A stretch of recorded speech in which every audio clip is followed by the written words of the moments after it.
In this video, I'm talking about a real challenge in retirement planning once you hit your 70s. Spending down in retirement, how to finally enjoy your money. I've been tracking my net worth since the early 1980s and always wanted to grow my money to create a larger net worth. And here I am at 77, finally realizing I need to spend down some of my retirement savings. Stick with me and I'll tell you how to do that. I'll tell you what I've learned and the approach I'm taking and a recent change of mind about that. And they say baby boomers have trouble spending down their retirement funds. And I'm going to cover my current thinking on this and why you may want to think about doing this yourself and how to spend down your retirement without feeling guilty. Well, what got me thinking about this? Well, I'm 77 and I did an online life expectancy calculator to see my expected lifespan, and mine is 89 and a half. That means I've got 12.5 years to go. Now that's an average. Some people are going to live a lot longer than that. Some people are going to die sooner than that. But I tell you, living in a retirement community, and I had two neighbors on the left side of me die, first the husband and the wife, and they're in the late 70s and 80s. When you get to be 70, in the mid 70s maybe, you start thinking, I may not live that much longer. I mean, I feel great. Everybody's day will come. Everybody's going to die. And another thing that got me thinking, I did volunteer for an organization called End of Life Options. And that really gets you thinking, you know, every day is a gift, even when you're young. And when you get to be in your 70s, you really you can't count on too much more lifespan, to be honest about it. The saver's mindset is hard to break. I've been retired 10 full years, and even in the 10 years, my net worth has continued to grow. If you're a cautious investor and a saver, and you've done that your whole life, when you're retired, chances are pretty darn good that your money is going to last a lot longer than you think. And you're going to end up with a lot more money than you think. So what changed my thinking on this? Well, I've read 3 books that helped me think a little differently about this subject. One it's called Die Broke. Actually, the subtitle is Die Broke and Make Your Last Check to the Undertaker and Let That Check Bounce. And that sounds really corny. You think, my gosh, I wouldn't read a crazy book like that. But it was a very good book. I remember that book. And then recently there was another book that came out that says Die with Zero. You may think, why in the world would I want to die with zero? I spent my whole life trying to increase my net worth. Why do I want to die with zero? Well, I'm going to tell you. The book tells you. Stay tuned. And the last one is 4,000 Weeks, a book I'm reading right now. And it just talks about how precious time is. You only have the present time. You don't have the future. You've saved your whole life for retirement. Well, guess what? Retirement is now. You're in retirement. You may be in the 70s or 80s, and you're not only in retirement, you're in the middle of retirement or at the end of retirement. So what are you saving for? One of the things the book puts forward is that people say, well, I'm saving for my children. And the book makes a very good point about that. It says, if you're saving for your children, and you're 70 and 80 years old, your children got to be pretty darn old. If you really wanted to help them, you would have probably given the money to them sooner. It says, why not give your money away while you're living, and you can enjoy it yourself, giving, and the people you're giving it to, or the charity even that you're giving it to, could put that money to use a lot sooner. And if you want to put your money away for your children, go ahead and identify how much you're going to be giving and set that aside. That's their money. That's not your money. So the book proposes determine your lifespan, number one. Determine how much money you're spending in retirement, you're comfortable. You've got a good track record by now. See how much money that is. Add a little buffer to it in case you outlive your expected life range. The rest of the money, either go ahead and give it away to charities or relatives or friends or whoever you want to. Go ahead and start spending some of your money on things that will make life easier, that you enjoy, that will bring joy to you now while you're still living, not when you die.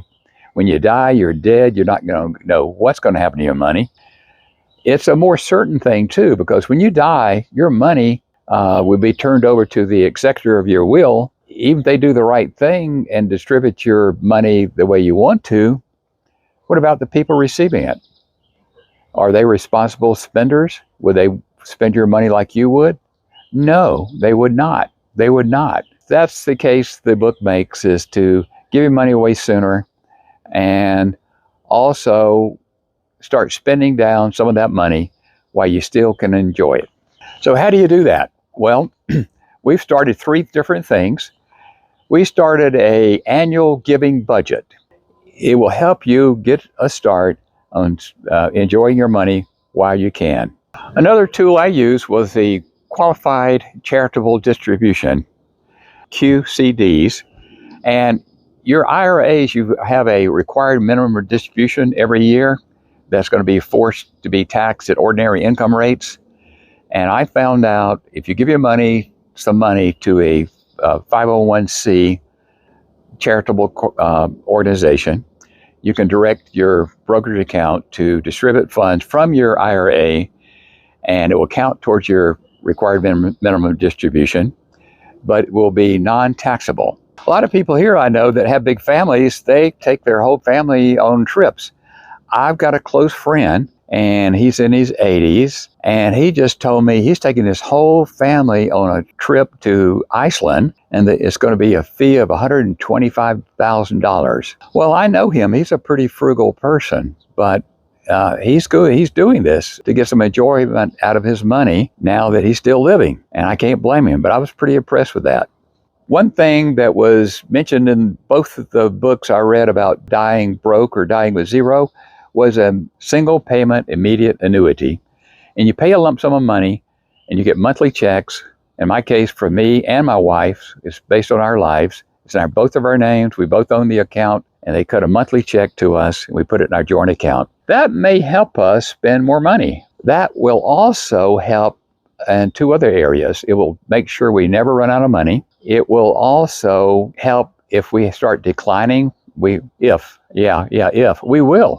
Everybody will start declining. Say when we're 85, we start having some cognitive problems, this check will be coming in. I've been the financial guru of our family, and she really doesn't want to spend too much time doing that. So if I pass away first, these checks will keep coming in. There's nothing she needs to do. This is money that we could do what we want to do with, and we will try to spend it. Another step I've taken to reduce our risk is adjusting our equity position. I follow the old rule of thumb, 100 minus your age.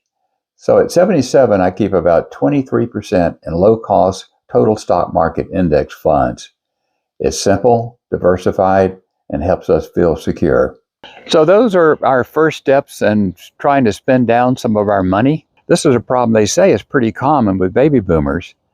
And it doesn't have to be a problem. I mean, you may look at it, I think most people are on automatic and they just only know one thing, and that's to make more money and to increase their net worth. We've done it our whole life, and why change now?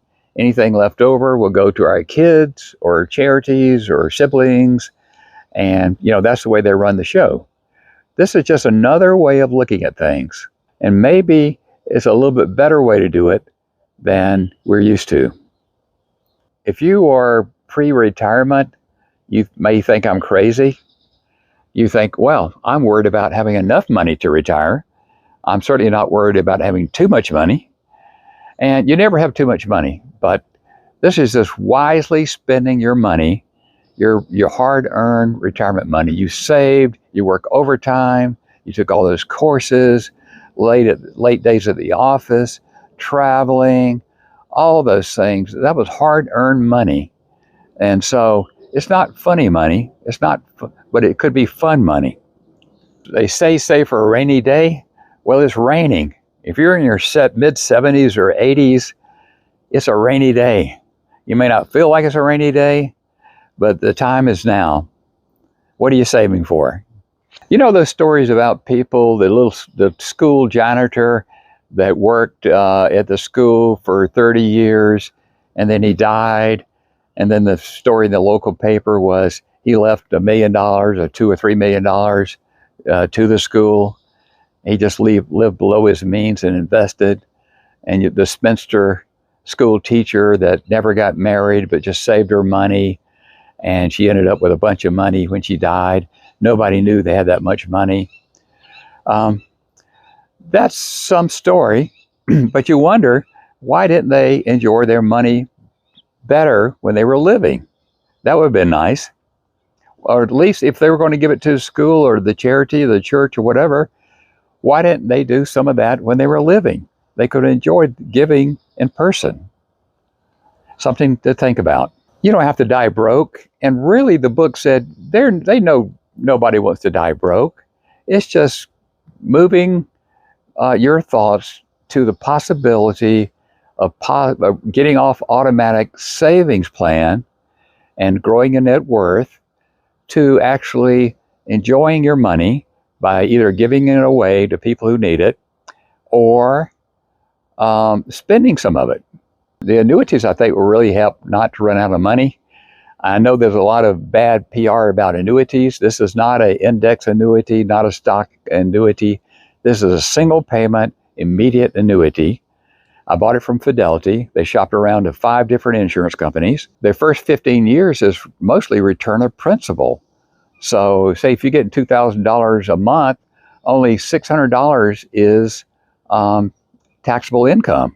So I want to share that with you, my thinking about this, about spending money in retirement, spending your retirement funds. You know, if you're doing okay, you're doing fine, you're doing what you want to do, but you look at the books and you look at your will and you think, my gosh, okay, when I die, this money is going someplace. Have you considered doing it a little bit sooner and watching people enjoy it a little bit better, or people who actually can use it sooner?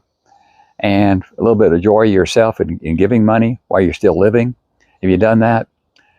So let me know in the comments what you think.